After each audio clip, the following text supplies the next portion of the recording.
Hey there! So, the problem we're facing with the script is that even though the line we're searching for exists in the file, grep is unable to find it. We're using grep to check for a line and sed to add options to it if they're missing. The issue arises because we're using grep to specify a fixed string, but sed doesn't have a similar option, so it interprets the string as a regular expression and fails. Now, let's dive into the solution. By removing the f from both grep calls and using the specified expression for the third parameter of update_wayland, we can address this issue. The expression exec up Spotify $Spotify_user_flags $@ is crucial here. It ensures that special characters like $ and @ are properly handled as part of the search string in sed, allowing the script to function as intended.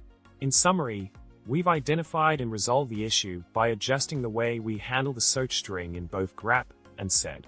This modification ensures that the script can accurately locate and update the desired line in the application file. Hope this solution helps you in adding Wayland support options to your application files effectively. If you found this helpful, don't forget to subscribe, like, and leave a comment below with your thoughts or any scripting challenges you've faced. Remember, scripting is fun. Once you crack the code,